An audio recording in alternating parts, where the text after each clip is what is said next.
survivors, and welcome to Health Drink, a Silent Hill podcast by Resident Evil fans for Resident Evil fans. This is First Aid Spray bonus episode 2, and in this edition we'll be haphazardly wandering into the town of Silent Hill in the first game of the classic survival horror series. My name is Cyniac, you can just call me Cy, and joining me on the panel this week, I don't want to think so, but maybe this is all going on inside his head, it's Firebutton Steve Valance. Hello.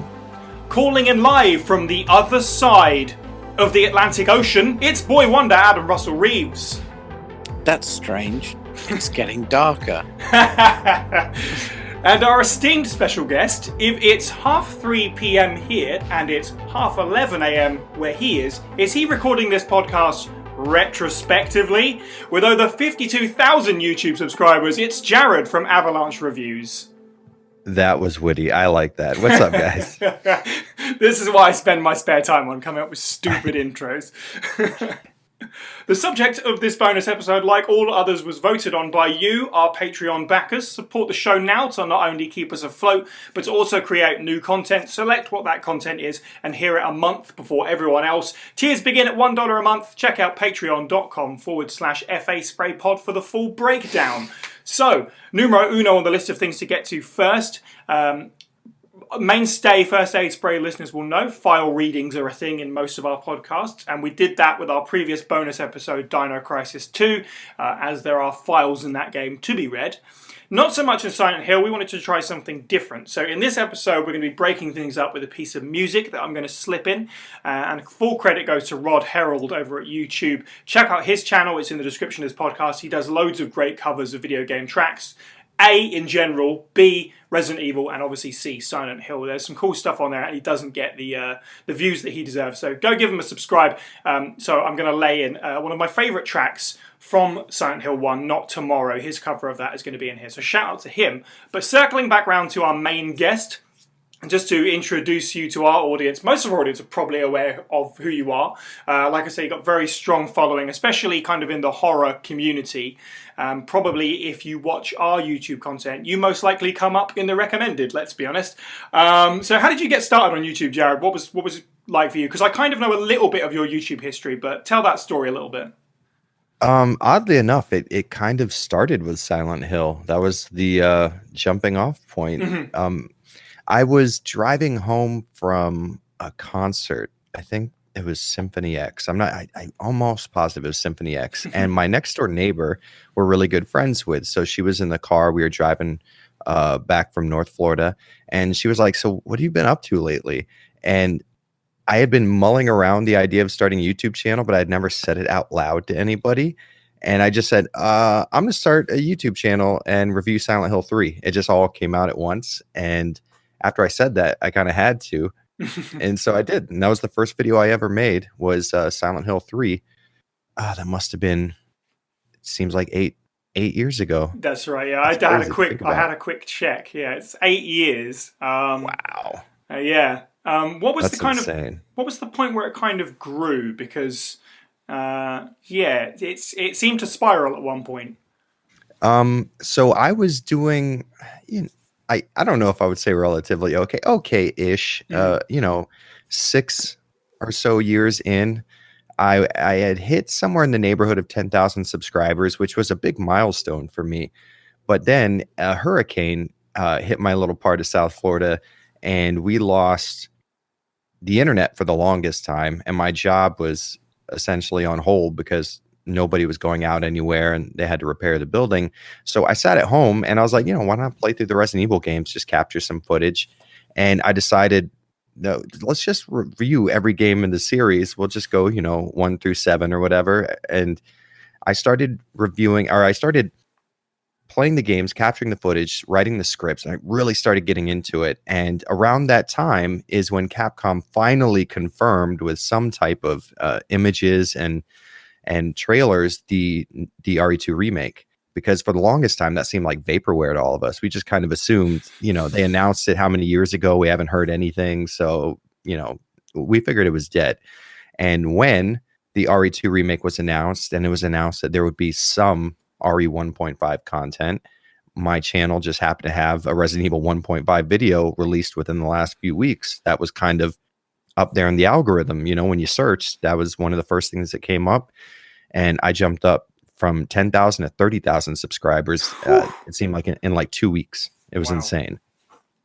That Pretty is crazy. Interesting. Yeah, and it's really funny if you compare that to where you started with. That Silent Hill 3 video is under 7 minutes long compared to some of the stuff that you put out now. Is hugely in-depth, long videos. Oh, yeah. Yeah, and like you say, reviewing every single game in the Resi series is a huge investment. When did your Resident Evil sort of fandom begin? Were you on at the original game? Where did you come into it? And what made you fall in love with that series? In a pretty interesting way, actually. I didn't own a PlayStation for the longest time. So after, this is another hurricane story. After Hurricane Andrew back in the 90s, we all lived in Miami and our house was just demolished. So me and my family had to move in with my aunt and uncle with their kids. And it was, two pretty decent sized families living together. So me and my brother had a Sega Genesis. Our cousin and his brother had a Super Nintendo, but none of us had a PlayStation. So I would read the video game magazines like, GameSpot and stuff, or not GameSpot. I'm forgetting all the damn magazine names, but I would see advertisements and full spread reviews for Resident Evil. And my 2D brain at the time just couldn't imagine how you would control this game because of all the different angles that I was seeing this game at. And I was just obsessed with how it looked. Something about it, the gritty, polygonal, like simple 3D graphics just looked so creepy to me for some reason in these magazine advertisements and reviews and walkthroughs. So I had, I think, 2 or 3 game mags at the time that just had full spread reviews. And I read those back to front, over and over again. And when I finally got my PlayStation, which was like a Christmas later, I was able to finally rent RE1. And I rented I think it was the director's cut that came with the RE2 demo. Mm-hmm. And I played it, and it was love at the Capcom screen. Like I fell in love with it immediately. That's awesome. That's fantastic. So to that end, what we always do with any episode where we just focus on a specific game is go around and talk about our first experience with that game. So what was everyone's first experience with the original Silent Hill? Jared, you might as well start us off since you're doing the storytelling thing. What was your first experience with the original Silent Hill? Don't say Hurricane, right? I know. Once again, I rented it. Me and my friend, I was living in Miami at the time. We just went to the local game shop, and Silent Hill at the time had been released, but it wasn't a giant fan favorite yet. It took a little bit of time before it achieved that cult hit status. So I was at a Blockbuster. The game was called Silent Hill. It looked creepy as hell. We knew nothing about it, so me and my buddy took it back home, and I remember it seemed unique and interesting right off the bat. Like, you can't start that game up without being interested in it. But when I was really hooked was in, I think it was Midwich Elementary, one of the first major areas of the game. You walk into a bathroom, and when you walk out, you're in a completely different section. Like, it messed with my mind, and I was like, this is it. This is the one. I know I love this now. Mm-hmm. Adam, what was your first experience with the original Silent Hill? Mine's a little different, I think. I, to this day, have never played the original Silent Hill. I got into it was a weird, I never had Silent Hill on the PlayStation, but my best friend did. Oh, okay. And I would crash over at his house most weekends. We would play games, I was like 17, like we were like teenagers, whatever. But I would obsessively watch him play Silent Hill. Excellent. Like, I don't know why, like, it never occurred to me to then be like, I'm going to get this game, because it almost became like a weird tradition where we would just hang out, snacks, shoot the shit, and he would play Silent Hill and I would be enraptured by it.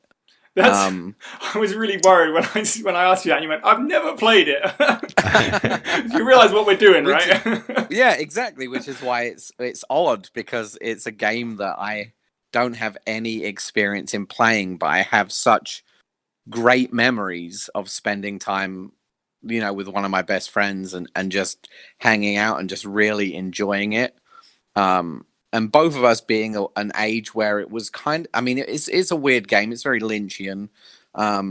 So, like when you're that age, you like to kind of talk and philosophize about like what things could mean. So I have a lot of really fond memories for a game that I've never played. It's fantastically original. Steve, what was your first experience with Silent Hill 1? Mine was a gift. I came to Silent Hill 1 fairly late. I played Dino Crisis first, so it must have been 2000, 2001. I remember. Okay, yeah, I was a young teenager, guys, but I was originally very like, this isn't very good. It's all blurry and foggy, and he sounds stupid. And then not unlike Jared, you get to the school, you persevere, and you get to the school after the your little semi-open world exploring for like health drinks and ammo. And I got hooked the second that the actual school transforms into its otherworld variant, and from there, I'm gonna just power through this now. All of a sudden, I get it. It's just like twisted dark worlds, because maybe it's my addiction to Link to the Past and the whole dark world and that. But seeing like a mirrored version of the setting you're in always draws me in a little bit more, and I think that helped a lot. Interesting. It was a case of the first few days I'd got it, I was like dithering around like the original like open world section, being like, oh, this isn't very good. I'd rather fight dinosaurs. And then the second I persevere and get to Midwich, it exploded, And since then, just persevered through the series. There are some that I like, some that I don't like. It was a fun time. Just had to get over that initial barrier to entry, I suppose, of my own. I don't know what you call it, preferences, ego. I know what you mean. Yeah. I'm very similar. I think if I remember rightly, I vaguely remember playing it for a few minutes. I don't know if it was somebody's copy or if I rented it, quite possibly, due to my interest in Resident Evil. It would have been much later after release. But I vaguely remember tackling that opening segment and kind of struggling with it. I think maybe because it's a different pace to what I was used to and what I was expecting and hoping for, being sort of told, it's kind of like Resident Evil, but not. And I guess my brain was just hoping for more Resident Evil, and I wasn't really open-minded enough. My proper experience with the first game, as you'll all be aware, is very, very recent. I played it within the last few weeks for the first time, streaming that, which was a very enjoyable experience. This time around, I picked it up pretty easily, but that's because I have played Silent Hill 2 and 3 already, starting with the second game about 5 years ago now, when I was doing my own YouTube review thing. That's where I jumped onto the series, and played Silent Hill 3, which, perhaps maybe not the greatest decision considering it's a direct follow-up to Silent Hill 1, so I kind of knew what I was getting into.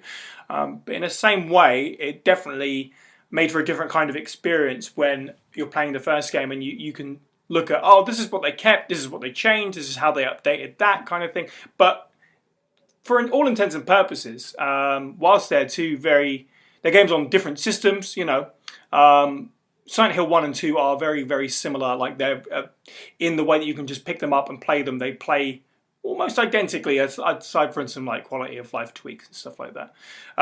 So Silent Hill, to give a slight backstory, development for the game started in 1996, and it kind of went into development hell for a while. Team Silent, who was behind the game, was essentially a group of misfits within Konami that didn't really fit anywhere and had several failed projects under their belts. And Konami kind of just put them all together and asked them to make, I believe it was kind of like a game that would appeal to America or something, but they really struggled to come up with something. And when they kind of shrugged off what Konami was asking for and focused on what they wanted to do, that's when they came up with Silent Hill, which finally released February 23rd, 1999 in North America and Europe, and then March 4th, 1999. So there's a lot to get through here. I think the best place to start is the atmosphere. Obviously, this is a much more of a horror game compared to the other big survival horror series which we're used to talking about. There is way less action, like I say, a slower pace and stuff like that. And the atmosphere is going to be hugely important in a game like this. Back in 1999, especially so. And obviously now these things can wear with age. But it must be said, what I found most striking about all of this, taking away my own experience slightly, people jumping into my stream when I was playing this for the first time, pretty much everyone, especially if they hadn't experienced the game themselves either, they all had the same reaction of, this is creepy AF. The game is 20 years old, and I had so many people coming in and being like, I feel very uncomfortable, which kind of reflects my opinion as well. Steve, what do you feel about the Silent Hill atmosphere? How recently have you played the game? Obviously, you saw me streaming it, so do you think it holds up? I'd say, yeah, fundamentally, it's still a fun game to experience. I'm not going to say, like, to play it is a satisfying thing, but to actually be in the world, it's an atmosphere you just don't get from the Resident Evil games. There's always like that air of safety in a safe room. You don't have that. The entire, like, ambience of the situation just kind of feels progressively more and more oppressive. The further you get in, the worse it gets. To the point when in the end game, you generally feel sick, or at least the general like ambience of the entire situation genuinely starts to it gets under my skin. It makes me feel very uncomfortable. But no, overall, I think it's best when there's less characters talking. Any parts where it stops to try and tell the story, it feels a little less interesting to me. But the atmosphere itself of the town, of the places, the locations, they always have a way of getting under your skin, even in the outdoors in the daytime. That can be very just like hauntingly quiet. And yeah, I think rambling now. No, it's fine. I think you definitely hit some good points. I think I agree with that. I hadn't really thought about it, but it's most effective when you're just kind of let off your leash and you do feel unsafe because there is nowhere to go and you don't know what's coming next. And it's not really, like Resident Evil, it's not really jump scary focus. It's not like, oh, I'm worried to go around this corner because something might pop out at me. That happens, once, twice in Silent Hill I can think of, maybe. There's not really any jump scares. It's more about the mood. And you're right. It's just this uneasy mood that starts off and just slowly but surely gets worse and worse and worse until right at the end of the game. Well, let me just frame a scene. Sure. Let me just frame a scene for you, okay? You just enter a room. It's pitch darkness. There's rusted metal along the floor. You can't see to the end of the room. And all you can hear is the static of the radio going. No other game does that where, I mean, yeah, you'll hear enemies shuffling in the distance on a Resi game and stuff like that, but when you just like hear an overbearing, like, and the static is increasing, but you still haven't seen what's there yet, that's the kind of atmosphere I really appreciate about games, especially this one. Definitely. Jared, how do you feel about the atmosphere? It is, without a doubt, like the most unique atmosphere I've ever experienced, because Resident Evil had this very confined feeling, especially the first game. You were in this mansion, and while there were certain areas where there was a window that you could kind of sort of see out of, if you're like me, you're probably playing it on a PS1 with an RF connection, so there was no detail that you could actually make out in the dark areas. But there was this kind of idea of a world existing outside the mansion, and even with RE2, I enjoyed so much these sections of Raccoon City in the very beginning, but you were on such this closed course almost, Right. The idea of the city existing around you was always there, but you had to imagine that. Whereas Silent Hill, the second you started up, you have, access to a gigantic portion of the town, and it felt a little more fluid making your way through it. Instead of with RE2 having crash cars lining your path getting to the precinct, Silent Hill kind of felt like you stumbled across the right place to go, if that makes any sense. Kind of like it was an open world and you just happened upon the next storyline trigger, right? It felt like you said before, Lynchian. The town itself had an air of mystery to it, and I didn't really know why I thought that. But it was just visually so mysterious. No one was here. You had so many questions. Where's my daughter? Why has no one come out to check on the car crash that just happened, like on a main road? Like, what's going on here? Why are there air raid sirens playing now? They did such a good job of making you feel like you were in a town that no one was in, and I think that's inherently creepy. Like, I think I've driven through Centralia, Pennsylvania on tour once, and just driving through and seeing a town with buildings everywhere and main streets with no one anywhere, it was just inherently creepy to me. And I think that's why Silent Hill's atmosphere is so unique, because you could be surrounded by people, you're just not, you know? Yeah, the absence of something where it should be. And that, you're right, there is... I mean, obviously, we love Resident Evil. We're a Resident Evil podcast, so this sounds like a bigger knock than it is. Resident Evil 2 is my favourite game of all time. But it is, of course, when you think about it, gameplay-wise, you're in a box, and then there's some stuff around it that you could, like you say, imagine is there, the rest of the city. But the RPD, boom, you're in a gameplay box. Silent Hill does feel more like a splash of paint that can, go in any direction. There's darkness everywhere. Who knows where the confines of this area actually are? Adam, how do you feel about the atmosphere of the game? I would say the atmosphere is the single biggest selling point of this game, and it's the reason I was able to watch a game be played at 17 and not play it and still be entirely drawn into it. It does what it does pretty masterfully, even nowadays. It's very oppressive. It has such an oppressive feeling to it. It's not like I describe Resident Evil as fun horror. Like, I'm never really scared at Resident Evil. I'm on edge maybe sometimes, but like with Silent Hill, there was definitely a real feeling of like dread, which is not something that many games can do. From its very good use of, well, I guess forced use of darkness and fog, because of the technical limitations, but it does that so well. And the static of the radio, the almost poor controls of your character, like not being able to run too well and being bad at aiming, and all of this just layers on a kind of hopeless feeling, but in a good way. And it's definitely something that the game has in spades. You never really feel comfortable. There is a tendency in games as you get towards sort of the third act where you sort of almost feel like a bit of a powerhouse. You're used to the game. You're used to the controls. You have built up somewhat of an arsenal. And I feel like in Silent Hill, that probably never felt the case. We never felt that we were prepared for the next thing. And it creates a very good experience. Yes. So yeah, atmosphere was key to this game and I think it still is.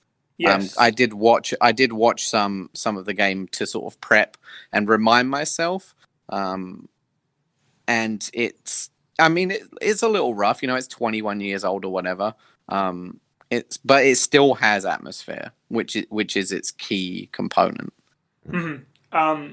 Yeah, that's why I wanted to start off with it. Obviously, atmosphere is the big thing here. And both of you guys said the word that's the first word in my notes, which is oppressive. It's almost like too obvious, but that is really the word, isn't it? Like, it gets under your skin, it stays with you, and it ramps up slowly and slowly, more and more as you go, until the end when it's this all-consuming feeling that you can't shake. And then you've got these big crescendoing scenes that come to the end that just sort of leave you with this horrible feeling that not many video games can make you satisfied that you'd experience them, but at the same time you come away feeling empty and kind of sad. Very hollow, yeah. Right, but that's the brilliance of it, it's not just, hey, let's have a fun time. Also, you might have some spooks when something jumps out of a locker or something, right? It is a transformative experience, and we're talking about the original game, but it's worth mentioning, when I played Silent Hill 2 for the first time, after not really experiencing the series, I had that moment of, man, I really missed out on here. Like, the big crescendo in that game, for me, remains one of the most important scenes in video game history. It's so effective. But and it was striking because I played it, 10, 15 years later or whatever it was. But having played Silent Hill 1 now, 21 years later after release, and maybe not quite the same extent as Silent Hill 2, but having a similar feeling when you get to those big scenes near the end. We can get a little bit, spoilery in here. The game's 21 years old. People know what they're in for when they're listening to this podcast. But stuff like Lisa's death and the carousel scene. So, spoilers, I got the bad ending, right? So I had to fight Sybil at the carousel. And stuff like that was like, oh my God, what's going on? This is awful. I'm having a horrible time. But I'm not. I'm having a great time. In preparation for this, I also watched Jacob's Ladder. Has anybody seen that film? Yes. I thought you might have done. So Jacob's Ladder was a big inspiration for Silent Hill style. Jared, what do you think of the film? If you can remember, I don't know when you last saw it. Oh, I can remember. Yeah. So here's an interesting thing. I don't, for someone who plays as many horror games, survival horror games, I don't like very many horror movies. For some reason, your typical horror movie just doesn't do anything for me, but I do make specific exceptions for zombie movies, which always freaked me out ever since I was a preteen, and psychological thrillers and psychological horror. And that's why I love Silent Hill so much, but also Jacob's Ladder, you can see the influence in nearly every single game. I think every game has a different inspiration. With Silent Hill 3, you had a huge Jacob's Ladder feeling to it. And with Silent Hill 2, it was more of a crime and punishment type of deal. Sure. But Jacob's Ladder did what Silent Hill does so well, where every scene that happened, you were left wondering, did that really happen? Did I witness reality, or was this one of the fantasy things going on in someone's head? They did way too good of a job to try and convince me, which makes me think that this was fake. Yeah, for sure. There's a lot of not knowing what's real in that film, and a lot of like keeping you waiting to find out what is real or even what's going to happen next. I don't want to spoil the film. I would definitely say for people who are fans of Silent Hill should definitely watch it.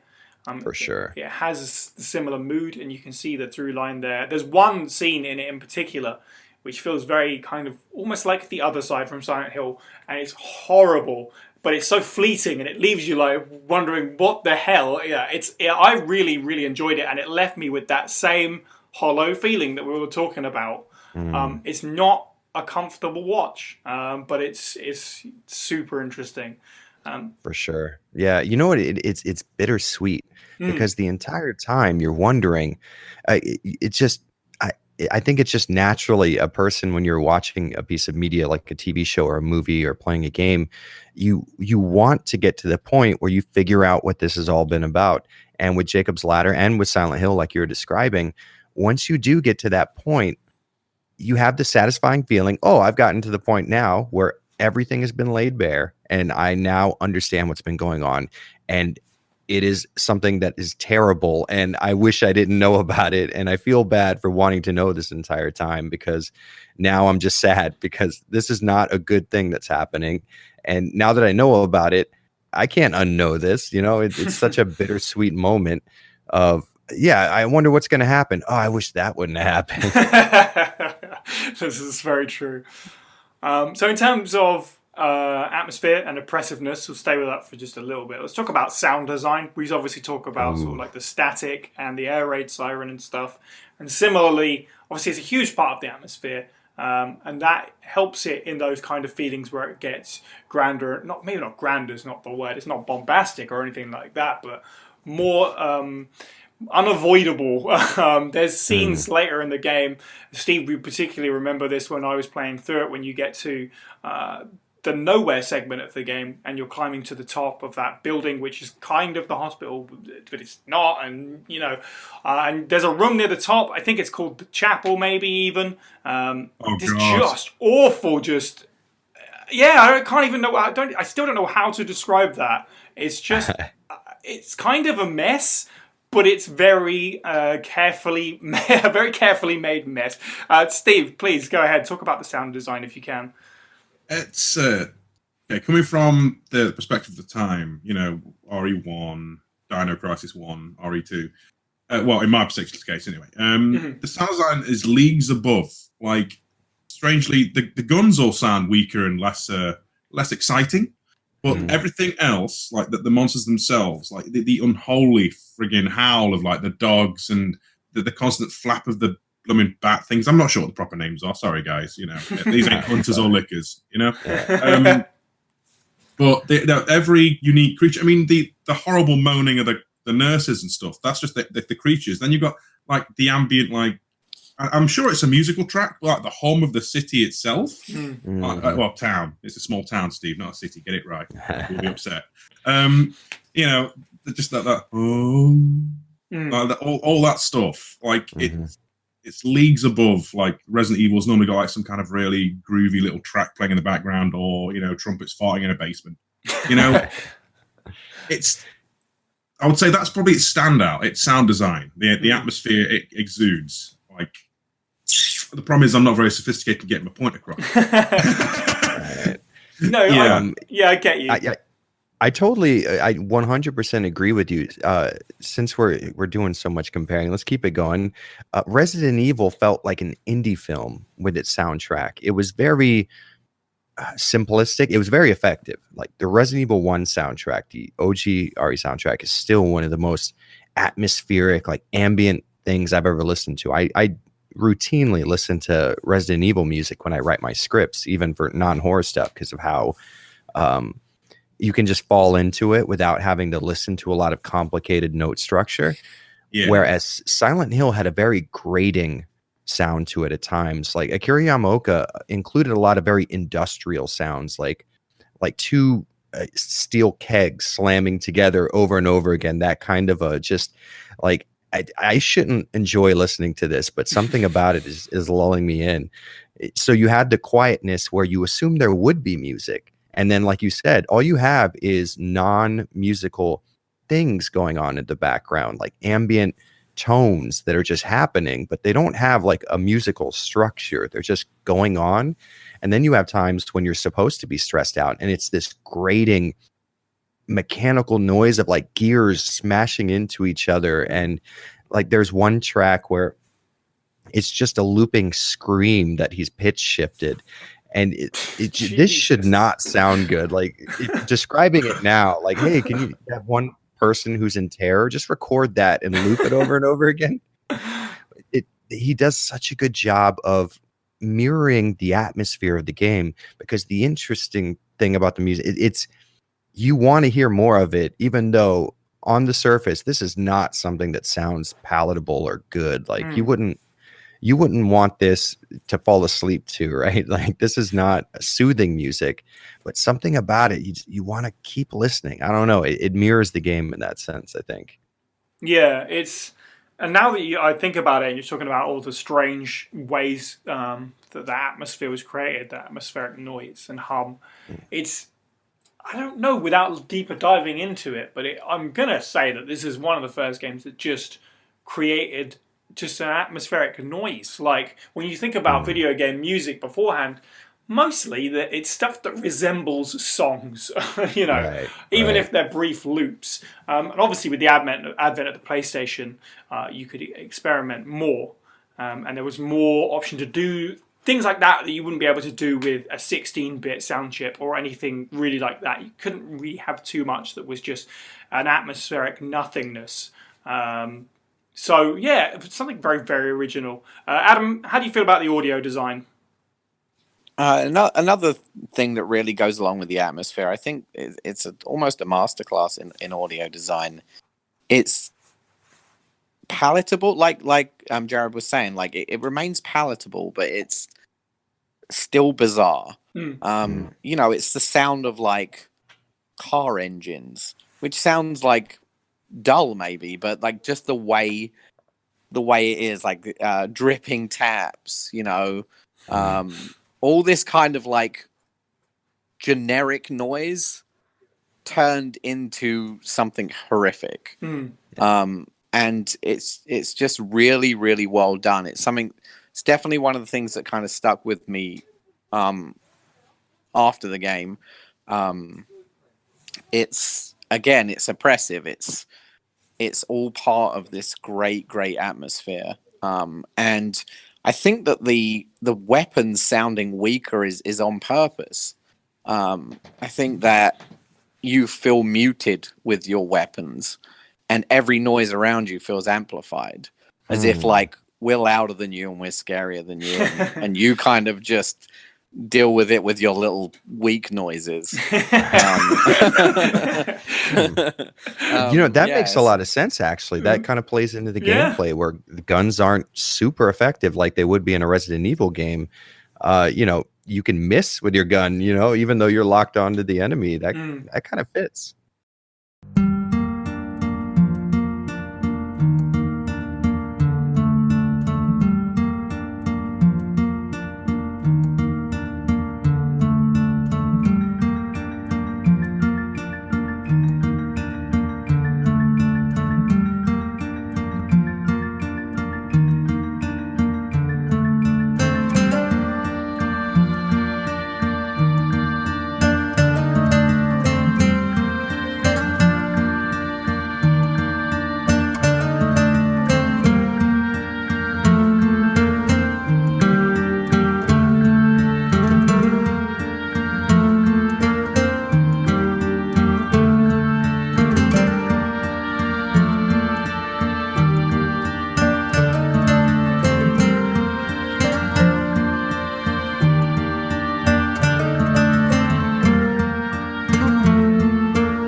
Cool. Well, we've arrived perfectly then at gameplay. We've talked a little bit about Adam. You mentioned how he's kind of Harry, the main character, is a bit more difficult to control than perhaps we were used to at the time. It's interesting because he's got a lot more options at his disposal compared to other Resident Evil characters up to this point. Obviously, Resident Evil 3 is just around the corner, but Silent Hill beat it out of the gate with the quick turn. He can strafe. Most importantly, he can move and shoot. But Harry sucks in combat, which is intentional. He can do this. He can jump on the ceiling, but he's crap. But he's crap at it. He can do all of that, but it doesn't actually help because he's just a normal dude, right? Way out of his depth in this place. I mean, it feels like the place doesn't want him to be there. Obviously, when you look at the story, it's quite the reverse almost. But yeah, you feel way out of your depth in terms of with the controls and stuff like that. And I again, having played a Silent Hill game beforehand, I kind of picked it up pretty easily. I found the camera pretty disorientating sometimes, but that, again, was not untrue of other Silent Hill games I've played, and I didn't really have a problem with it. Steve, how do you feel about the overall gameplay? What, the combat loop and exploration stuff? Yeah, and exploration, yeah. Yeah, I genuinely, like, part of my first time through, okay, as I was saying earlier, the reason that I was on a sticking point going around this open world segment is because there's some, I don't think it happens often, but there's points where you have to actually hit like a specific trigger for certain bits of story to like go like, I need to go to the doghouse. You can literally walk around the entire bit of that opening area of Silent Hill. If you don't pick up those papers that say check out the doghouse, you don't even look in it for the key. And I had like, God knows, like 60, 70 rounds and 8 health drinks before I actually progressed in the story the first time. that I do remember a lot. That I was geared up. But overall, like the actual exploration of things and the combat with enemies, it's serviceable. I like the fact that the melee weapons generally have a lot more impact and effectiveness, which gives to that the whole riskiness, because you actually have to get close to these abominations to take them down. Until you get the hammer, and then it's the win button. But yeah, even then, you tool up and you get the hammer, and then the game throws these, like, I don't know what you call them. They look like weird stretched, like, bug monster things with long arms. Like if a Chimera had skin, for our Resi fans. They're okay. I think the most memorable enemy for me, though, is either the little hoodie guys with the knives or the nurses themselves, but the nurses don't really come into it until the second game, let's be honest. It's got like a weird wart on the back in this one. Right, yeah.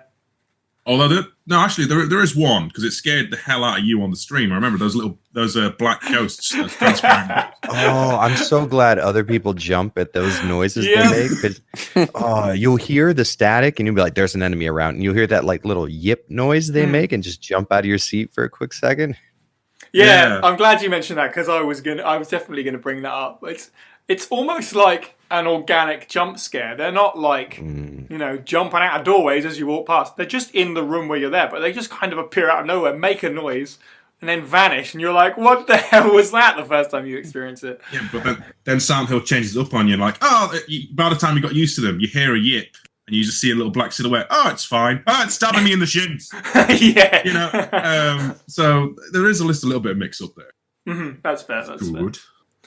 Adam, how do you feel about the gameplay overall? I know you didn't play it, but yeah, it's weird because I didn't play it. But going back and looking at it, I feel like maybe the game, which is odd because it's such a beloved game, but I think maybe the gameplay is one of its weakest points. It's not doing anything super exciting.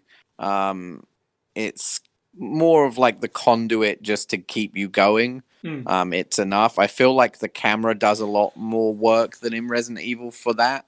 Sure. You have like a great example is at the beginning when things start to turn and you run down the alley and the camera does like a kind of weird shift on you. I think that helps the gameplay, if that makes any sense. Like the dynamicism of that kind of actually helps you continue to play the game. Because I feel like, again, limited experience here, but the one thing that seemed, maybe I wasn't too upset about not playing it, because the gameplay itself didn't seem super thrilling. That's fair enough. I can kind of understand what you mean to a degree. I would argue that there are elements of it that are, even today, are pretty exciting. Like, and this doesn't necessarily come down to like the core gameplay, but the stuff that it feels open world, like Steve was saying, or like Jared. Oh yeah, for sure. That And part, again, that's yeah. something I didn't experience firsthand, Right. so it's a little less hard to, or it's a little more hard to talk about kind of the Sure. gameplay Yeah, of because course. of that. Yeah, that's looking back on it at least. Really interesting to see it. Yeah, just kind of plop you here, and as Steve said, you just kind of you can run around like a headless chicken until you figure out where the hell you can go. Obviously, in correlation to that, what's so exciting compared to Resident Evil is that Harry actually does stuff with his map, which is something that goes into future games. So you'll be exploring the town, and you'll realise that there's a big hole in the ground here, and it's marked on the map, and you'll find a new route. Yeah, that was awesome. That's the most, And the fact that you couldn't look at your map if it's dark. yeah, that as well. That's Yeah, so clever. yeah, it's very. I was like realistic. That doesn't seem right, but it's all very well linked together. Jared, how do you feel about the gameplay? I think it is deceptively simple, but almost genius in the way it's laid out when you get below the surface. Because if you were just going to describe it to somebody, it would be pretty easy. So there's a pattern. You explore the town itself, the exterior area, until you find an interior area, and then it's almost like a dungeon, right? So you're stuck in this interior area until you solve all the puzzles. You get to the end of it, and then it pops you back out to the town section where you explore until you find a new interior area, and that repeats over and over again, and there's almost little to no variation in it. But that's like the surface level stuff. There's all kinds of things that are going on within that is just it's genius to me. Like when you're in an interior area, there's a point where you start to kind of feel fatigued. You've explored all of the rooms you can, and you don't have keys for anything else, and you kind of feel like you've seen everything this area has to offer. And at least for me personally, round about that point is when you would transition to the other world, and now you have an area that is vaguely familiar, but like structurally different, and you're going into areas you couldn't get into before, and areas you could get into before are now very different, and they might hold key items or things that would help you solve a puzzle.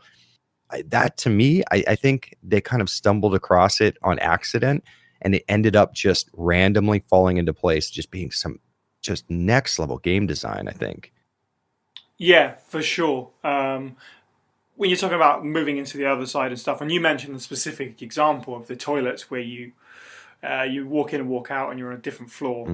For me as well, it's a moment of like, this is how do people come up with these ideas? Yeah. And again, that ties back into what I was saying with the map as well. Actually, having to use that to really figure out where you are and what's going on and how to navigate.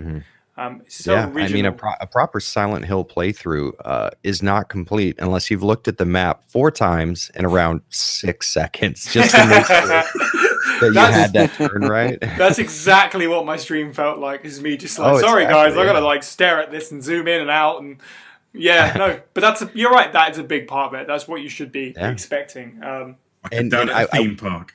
I will say this: I think the combat is actually more mechanically satisfying than Resident Evil combat, because you mentioned it with the more melee focus. It forces you to get in close, and with the first Resident Evil game and even the second Resident Evil game at the time, we weren't used to melee based combat in those games because the knife was almost a non-starter. Like they gave it to you, but if you need to use the knife, just go ahead and reset the game. You've already screwed yourself too far. I think Silent Hill. Okay, so let's get off on a rant a little bit. I think survival horror combat is very much misunderstood, both by people who don't like it and by people who do like it. Right. Because a lot of times, if you do like it, and this is totally understandable, you want to justify you liking it. So a lot of times people search for these really like genius game design reasons why the combat is less mechanically satisfying than, say, playing a Devil May Cry game or something where you press a button, you have an immediate reaction. It's like a Skinner box. Whereas in Resident Evil, there's a lot of strategy involved. There's a lot. You have to have a fairly intimate knowledge of the way the controls work to do well, and a fairly intimate knowledge in the way that the game is set up so that you know when to use items, when to use ammo, this and that. It's less satisfying to play if you don't understand survival horror very well than, a Gears of War game would be. And a lot of fans of the series tend to say, oh, well, that's on purpose. They did that to increase the dread and the atmosphere. I don't think that's the case. I think that ended up being a very cool coincidence. But what they were trying to do is mimic a lot of the gameplay seen in Alone in the Dark, which was the first game we'd ever seen that played out like a Resident Evil game with your nearly pre-rendered angles and your fixed camera and readying a weapon and pressing a button to use it. They were just aping that style, and it just so happened to really increase the tension in the game, because you knew if you came across an enemy, even if you got into combat with it, which typically that's your out. It's like, okay, I'll just kill it real quick and then it will no longer be a danger. But the process of killing an enemy is still a huge risk in RE games, because they could lunge at you. They could get close. Even if you have your handgun readied and aimed at them, if you take one more shot than you predicted to kill them, they could get in close and lunge in. And with Silent Hill, the melee focus made that less of a thing. But I don't know. I feel like people tend to use the, well, Harry's a regular guy thing. Mm-hmm. I think Harry being a regular guy means he wouldn't be able to melee better than a STARS member, right?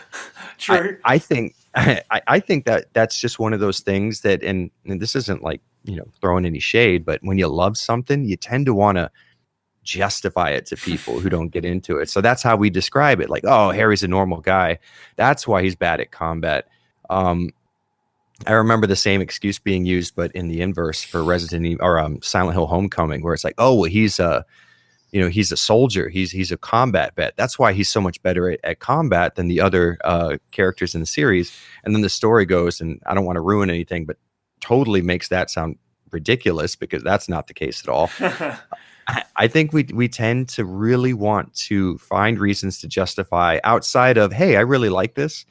It's like, oh yeah, well, Harry's just a regular guy, so that's why he's so bad at that. No, I think that they probably weren't the best at putting in combat in a game. They were clearly very good at laying out exploration and staggering the story events so that you always had a trail of breadcrumbs to follow. Mm-hmm. But as far as combat goes, I enjoy the hell out of it. But I think people who don't like it are totally justified, because it's not what I would describe as what someone should do nowadays as far as good game design goes. I think someone could probably take a better stab at it, but I still love it to death. I love the combat in Silent Hill games.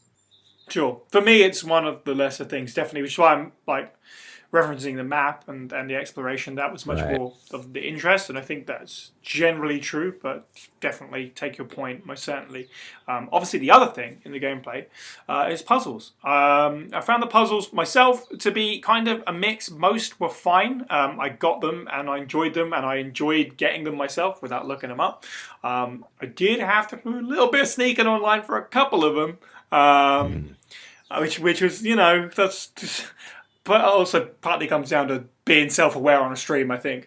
But all the same, I would never have figured out that one was down to how many legs they had. But Steve was in the chat telling me that's what it was, and I was like completely ignoring him. I guess. Now, okay, for shame's sake, I did this before Game FAQs, mother flumper. And that's just how your brain works. But I liked the piano one. I found particularly interesting, and reading through the notes and stuff to put the coloured items in, the coloured, like, what they called, the little square items. I can't remember what they were called in the school. But stuff like that, I was shocked because they weren't quite as obscure as I've been led to believe. I've always had the Silent Hill puzzles since day one have all just been like rubbing weird items together until something happens.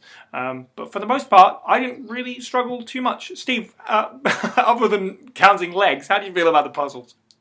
Honestly, I remember most of them being fairly more interesting than I know it's come up a lot already, but the Resident Evil contemporaries, which are normally just find objects, shove in the slot. you know, or shove box into place, climb on box, you win. You know, in Silent Hill, there's normally a little bit of like, you know, a code to decipher, or you've got to like, you know, actually think about what the clues are telling you, like the piano puzzle. You could just hit keys for hours and not know what you're doing, you know, or there's in the nowhere segment, there's like a board with like an entire keyboard's worth of buttons.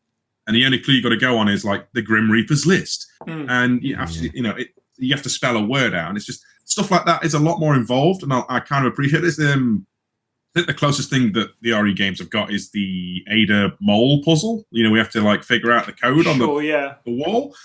Generally, though, I actually think it's undersold at how interesting some of them are. I mean, don't get me wrong, there are still plenty of find object, shove in slot. But for example, there's a puzzle you don't even realize is a puzzle. Like there's a sword in a fridge. You can take the sword and you can fire it away. But if you don't, you get yanked from and you get basically Lovecrafted into a fridge. It's yeah. And then you have to replay the last 20 minutes of the game like I did. Adam, do you remember struggling with the puzzles back when you played it with your friend?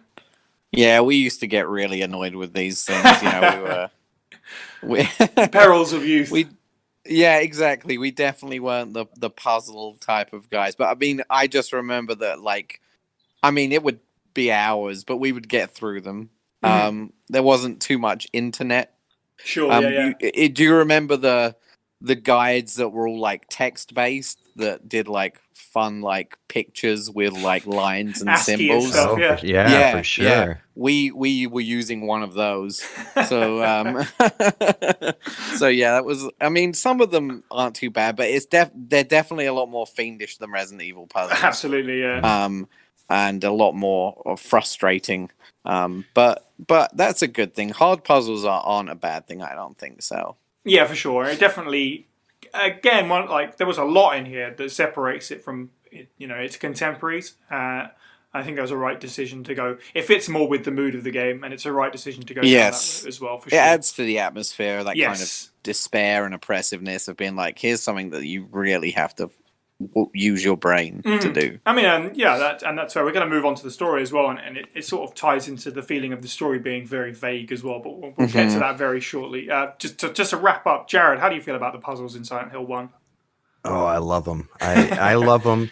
They are different from, I think Resident Evil puzzles are more mechanical. Move this here, this reaction happens, whereas Silent Hill will give you a poem and say, hey, why don't you decipher what tarot cards go here, you know? I enjoy that, but I I can see why some people might not. There's something about puzzles for me. I don't necessarily like them because they do grind gameplay to a halt to a degree. But I realized I was playing some indie like 2D game called Crosscode, and I was playing the puzzles, and I realized I was having as much fun as the gameplay.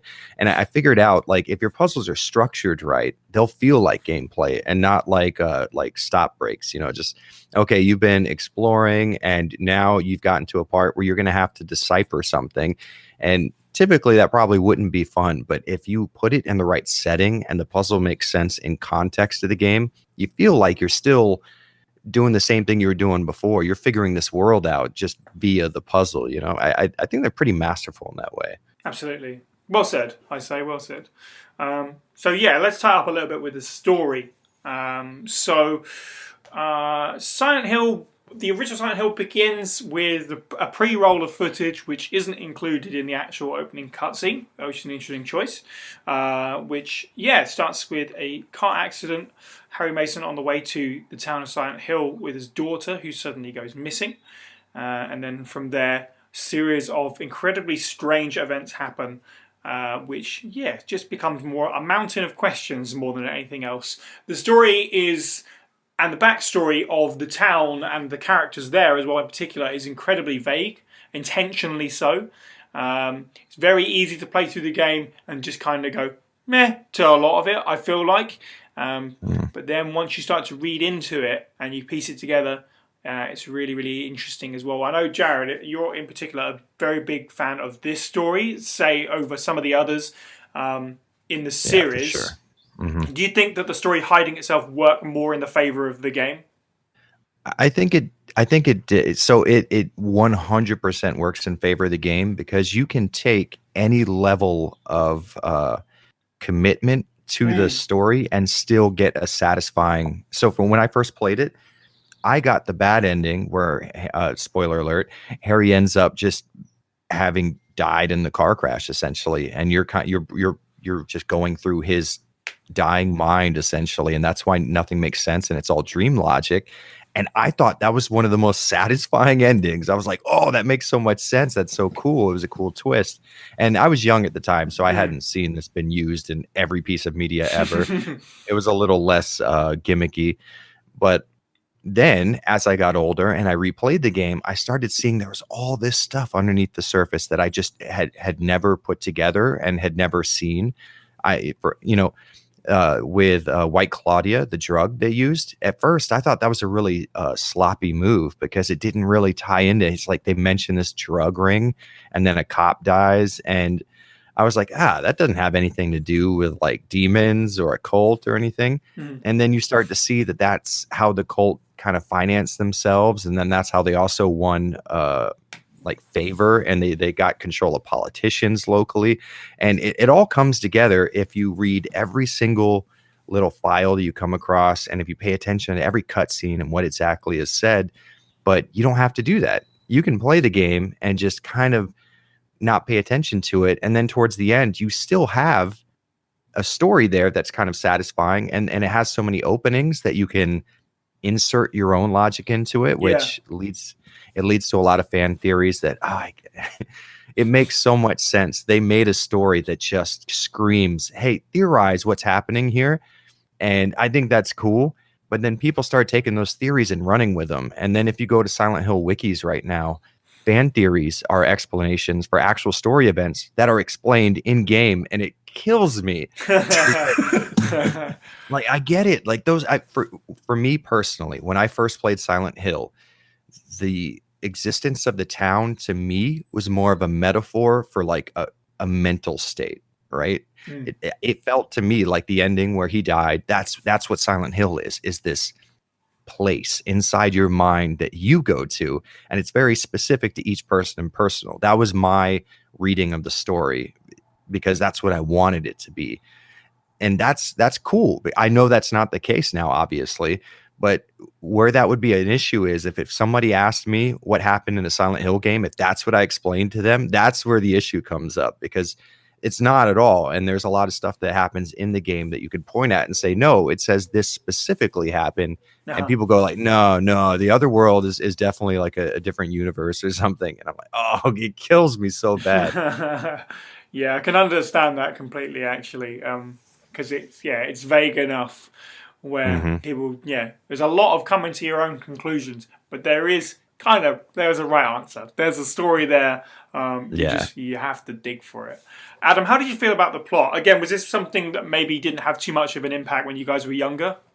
It definitely did, but it's funny because I exactly mirror what Jared said. We got the bad ending. Which is fine. Again, just like Jared, I thought that was an amazing ending. Yeah. We obviously talked about it, and also came to the conclusion that Silent Hill is this place like purgatory. It's a place where you end up upon death or near death, and your actions there potentially skew what happens to you or anything. It was a massive talking point, and going back, the game gives you plenty to work with, but the joy in the plot is that kind of like, because of the atmosphere and because of the secretive nature of the gameplay, I think that eggs you on to being more thoughtful about your own ideas about the game, regardless of how concrete it is. Right, yeah, sure. I mean, it stuck with me. Silent Hill 1, I still like to think, I know it's not the case like Jared said, but I still like to think of Silent Hill as this weird mind area, It's very fascinating. Indeed. Steve, how do you feel about the overall plot? Okay, so first time through, I went through it pretty much just eventually got to the end, and I got the bad ending, as it seems we have all done. Yay! Bad ending team. But then when it said ending bad, I immediately went back in and kept plowing through until I literally got like good plus, bad plus, and the UFO ending, which is obviously the true canon. Yeah, right. And while I can safely say I enjoy it, I still don't know what the hell's going on half the time. Like Jared, you're like, I'm gonna just put you in the seat as the professional Silent Hill like guy right now. Let's see if you're right. Let's find out. Yeah, Jared, please go ahead. Please give us a rundown of the plot. Well, that's what I was going to say. I'm gonna just throw something at Jared, and he can tell me if I'm like, no, you're wrong. Okay, so let's see. Right, they wanted to birth a god. Is that right? That is right. Okay. They're like, it's a mixture of cult members and people in power with this drug. Yeah. Mm-hmm. What the hell is a Flauros? Okay. You know what I mean? Yeah, the Flauros charm. It's that charm thing, right? Yes. Yeah. It's so it's given to you as throughout the story. You're kind of told that Cheryl, who is being controlled now, is doing negative things, right? Throughout the entire story, Dahlia is telling you like, oh, you've got to stop this because the other world coming in, all these demonic like presences, that's coming from the things that Cheryl's being done as she's essentially possessed by her other half, right? Yeah. Which isn't the case. It's the opposite.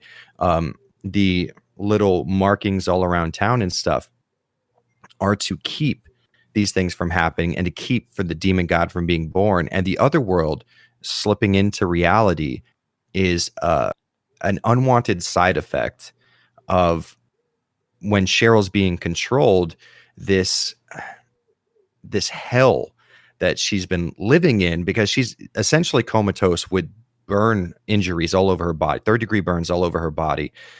And because of the magic that the cult used to keep her alive, her wounds never heal as well. So she's been in an eternity locked within her own mind, and all she has is suffering. That bleeds through into the world as she takes control of Cheryl.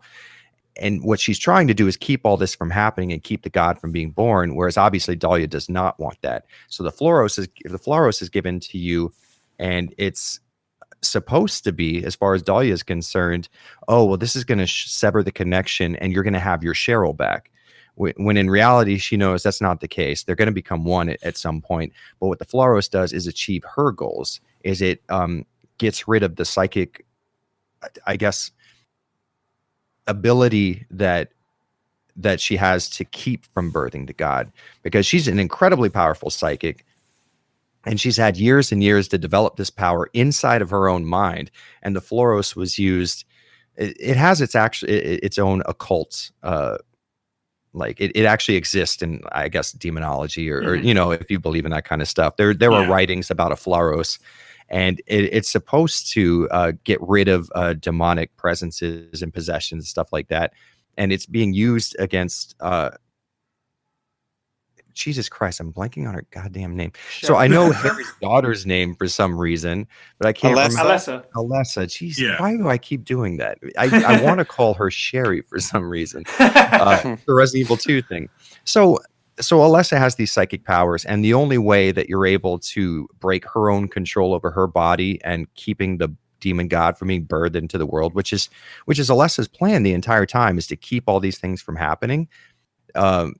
Obviously, Dahlia doesn't want that. So she gives you the Flauros, which is going to sever that psychic connection, which immediately allows the demon god to be birthed into this world in an imperfect state, because the entire demonic pregnancy thing, the whole thing wasn't going to plan to begin with because of the fire and the boiler explosion and stuff.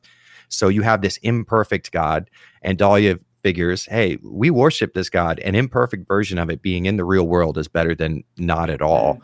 So that happens, and the Flauros is all that's what causes that to happen, and it's kind of sold to you as this good thing, and it ends up being this negative thing, and totally gets rid of Harry's chance to ever see his daughter again, because it kind of forces Cheryl and Alessa back to being one person, so that process can complete. Awesome. Like so that was just like a massive like lore breakdown. I kind of like awful. Right. Turns out Albert Wesker works for Umbrella and he wants to kill. Yeah, a lot of people Like, don't know that, but compared to Resident Evil's like plot of like I'm a bad guy. I mean, obviously it's deeper than that, but you just like blew my mind. Where I'm like, oh man, I need to go back again. Right. One last question for Jared on the subject of the story, because I'm loving this. Sorry, I've got to abuse his power. Go ahead. All right. So in Silent Hill 3, I'm right in thinking the general interpretation is it's like a menstruation, birthing kind of thing. That kind of psychic shockwaves what's causing transformation into the other world, right? Is that the same case? Is that the same case in Silent Hill 1, kind of, with the god? No. Okay, so the big difference is with Silent Hill 1, you have Alessa, who's when the boiler explosion happens in the house that they're doing the pregnancy ritual at, when that takes place, Alessa is able to take advantage of all the chaos and her immense pain to separate herself into two distinct entities, right? Yeah. So that the demonic pregnancy can't take place, because think of it as you have two halves of something being split. It can't be whole until they come together. So that pregnancy can't take place as long as they're apart. When Harry drives through Silent Hill, when he drives through Silent Hill and crashes his car, Alessa knows, okay, so my other half is here.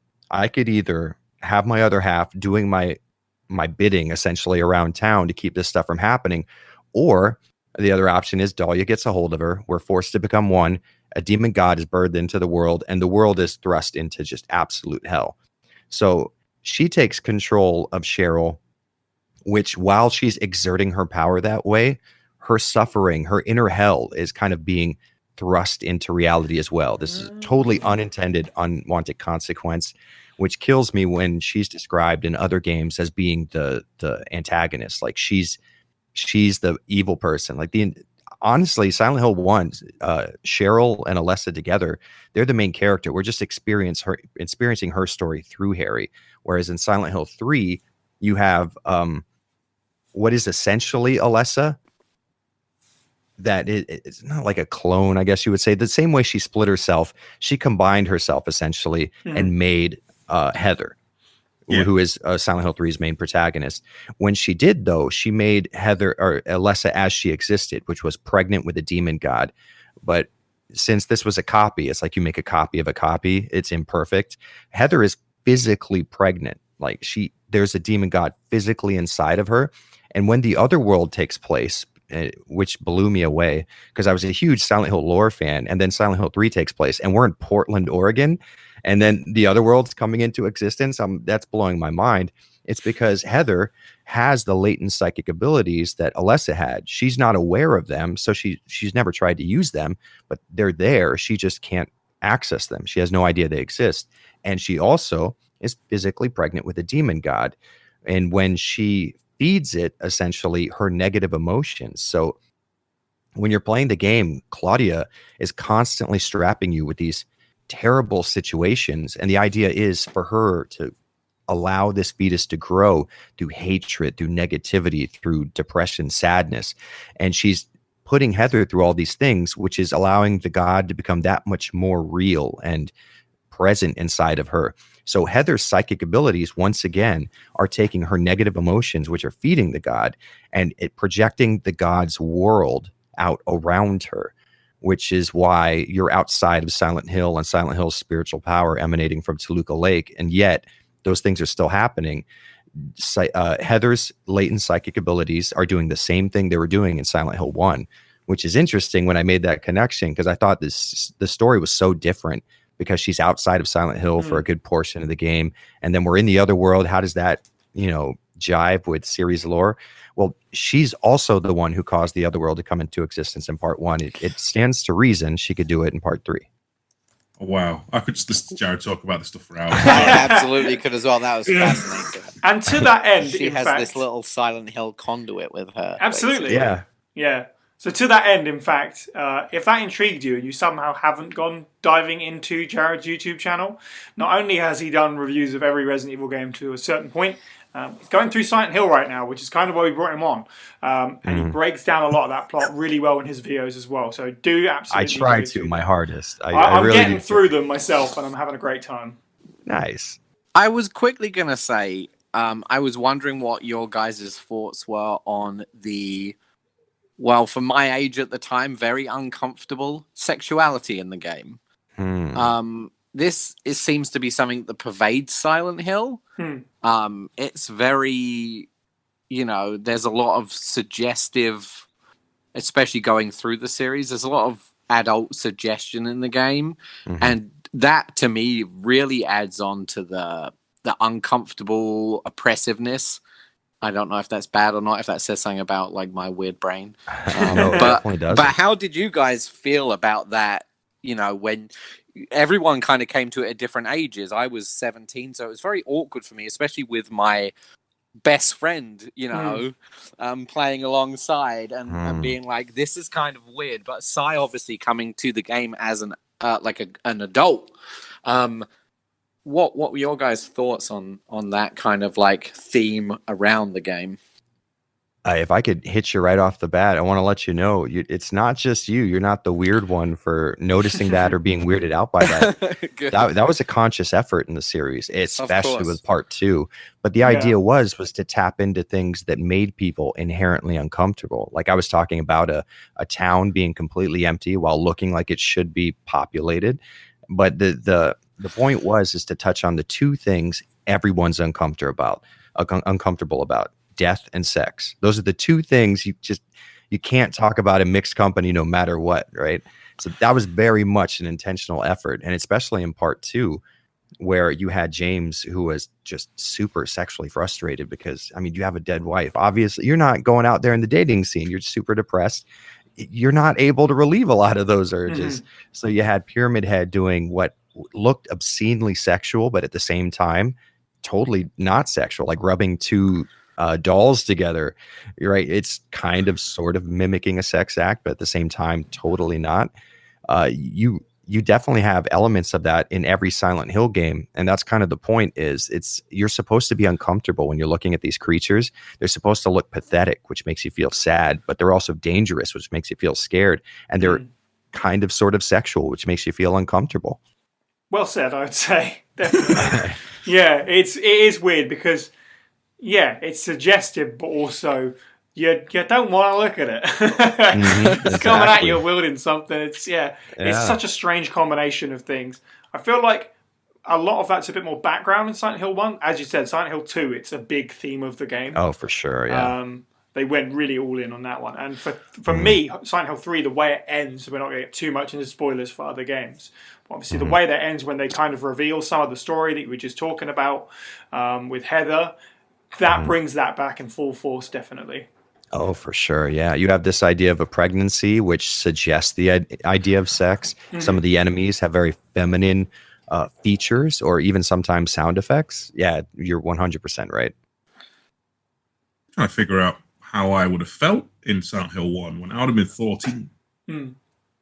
I get the feeling I would have been like Mr. Spock or a T-800 and they just kind of washed straight over me. I was here for the definitely at violence. an age, where I mean, like you say, it wasn't super overly in Silent Hill 1 as it is in number 2, but it's definitely there. And some of the female characters have like the way they act is slightly off, and it's confusing. So I was just wondering, as we haven't touched on it, what you guys thought, because to me it feels like, I don't want to sound perverted, but it feels like a big, like you were saying, Jared, actually, you kind of validated me that it is a big part of that series as a whole, and the story as a whole of this weird, uncomfortable, how to make you feel uncomfortable kind of thing. Yeah, it's there in every game for sure. And if I could, I know you were trying to wrap it up, but if I could get us on one quick tangent, I have a question for everybody because I'm always interested to hear this. How do you guys, if you have, how do you guys feel about the newer Western developed Silent Hill games? How does everybody feel? I've not really played any, to be honest. I've only played the first 3. I've played, I think it was Downpour for a couple of hours. And that was that was my first. I'm so Silent sorry, Hill. Si. That was my first. So sorry. It's fine. Because it was my first Silent Hill game, I can kind of bin that off and forget that it existed. And my memory's terrible as well, so I've genuinely forgotten pretty much all of what I played of that game. I rented it. and played it for a few hours. But I'd be interested to go back and look at it now. I'd definitely be more interested to play them. I know, Steve, you got a long history with the series. I forced myself through Homecoming to 100% it, 'cause this was back when I was like at college and like we were doing achievement races, so I 100%ed it. Yeah, but the only one I would say of the quote unquote Western titles that I would say is actually worth any time. Jared actually recently did a retrospective video about Shattered Memories, and it's better as not a Silent Hill game than it would be a Silent Hill game, but it's probably the only one I'd say actually is worth anyone's time, personally. But yeah.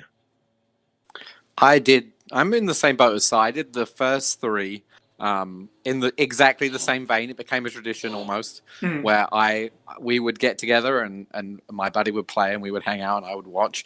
And then after that, I didn't really pay too much attention to the series because we were adults by that point or whatever. I had moved on and that was kind of like our thing. I didn't feel like I wanted to play any Silent Hill.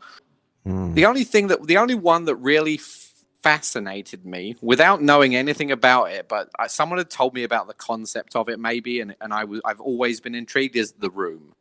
And I don't know if it's good or not, but someone had spoke to me about it, and I was always like kind of obsessed with like the idea of that game. So yeah, but The Room's still Team Silent though, I think. Yeah. Maybe. I don't know. Oh. That is a whole can of worms. Technically, sort of, kind of, yes. So what happened is The Room was being developed right alongside Silent Hill 3, and it was Akira Yamaoka's idea at an original horror property. He liked the idea, okay, you're stuck in this apartment. I like the oppressive and isolated idea of being stuck in this apartment, but how can we work that into a horror game? And Konami said, I know how you do that. You make that a Silent Hill game. So they forced them to, not force them, I mean, obviously I'm sure they wanted to, but every original idea of Silent Hill 4 The Room got rolled into being created as a Silent Hill game very much after the fact, and there's a lot of evidence for that. And technically, yes, it was Team Silent because it was Akira Yamaoka, and then what they called Team Silent's B team. And what the B team were people who did very unessential things for Silent Hill, like people who organized the contents of the disc once they printed the game on console disc, people who decided which fonts should be used and who implemented those fonts into the game, people who wrote ancillary item descriptions, stuff like that. That was the team that made Silent Hill 4 The Room. Wow, that's crazy. Which is like, it's weird. Like if the guy who was a roadie for Aerosmith were to start his own band, was playing. Yeah, right. Technically, he was a member of Aerosmith's touring team, right? That's how I look at Silent Hill 4. Interesting. So for me, it's technically there. 4 is obviously like the next one for me to play. I've played 2, 3, and then 1. It's time to move. Because when I was doing my YouTube thing, I played 2 and I played 3, and I remember putting up a poll. I was like, dude, what do people want to see me do? Go back and do 1 and 4. And obviously, I've moved on from that now. First Aid Spray has taken over, but it's given me the opportunity to go back and play Silent Hill 1. I guess down the road we'll play Silent Hill 4. Who knows, the bonus episodes that we make kind of depends on how many patrons we get. So hopefully we get plenty so we can just carry on making Silent Hill episodes, because I'll happily replay 2, 3, and then we'll do 4. Oh, that'd be nice. Hell yeah. Maybe I'll even play one of the games. There you go. I still think we need to see that. I want to see you stream it. Okay, Adam? Stream yeah, do it. SH1. Yeah, because it's a totally different experience. Because I actually I have the same thing. My wife was playing through Persona 5, and I've never played Persona 5, but I've watched her play through like 75% of it. And I bet it's a more visceral experience when you have the controller in your hand and you're the one who's making all the decisions when you get hit by an enemy or something. For sure, yeah. Well, let's wrap this one up. Nothing else remains for me but to thank our contributors and our patrons once again. Support the show for as little as $1 a month to help us create more bonus content like this one over at patreon.com/FASprayPod. You can also join our Discord server where you can discuss Resident Evil with us and other fans and listen to the main show live as it's recorded. The link to the server is in the description of this podcast and also on our social media profiles. You can follow us on Twitter at FASprayPod, on Instagram at FASprayPod, and on Facebook at facebook.com/FA Spray Pod. You can find the podcast on YouTube, Stitcher, Spotify, and iTunes. And if you enjoyed the show, please do leave us an iTunes review if you can. It helps spread the word. Thank you to the panel. You can follow us all individually. I'm at Cyniac_123. Steve is at Firebutton Games.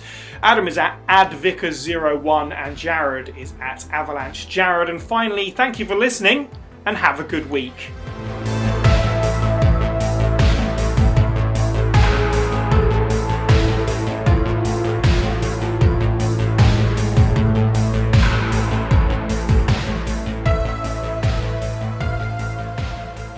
Just out of curiosity, what zombie movie are you guys covering? We put up, I did a poll, right? And I was like, there's a bunch of these versus zombie films, so I'm just going to pick 3 and see what happens. Yeah, oh yeah. I'm going to see what happens. That's my reaction right there. So I think. I mean, we already did 4 of the Resident Evil movies. Yeah. So. Yeah, we sure did. So I put up the poll, and it was Bigfoot versus zombies, which I think maybe got 1 vote. Pro wrestlers versus zombies, which I really wanted to do. And everyone, I wanted that one. I know you did. Everyone picked Cockneys versus zombies, which is what we're doing next. There's no way these things really exist. That's a made up list. Oh yeah, they're all on Amazon Video. Trust me, I checked so that we could actually watch them. Sometime in the coming weeks, we're going to be breaking up our Resident Evil 3 podcast with Cockneys versus zombies. Thanks a lot, Patreon. You're going to make me watch that damn movie. We say this, guys. Okay, it could actually be better than any of the Resident Evil films. I mean, there is a chance for sure.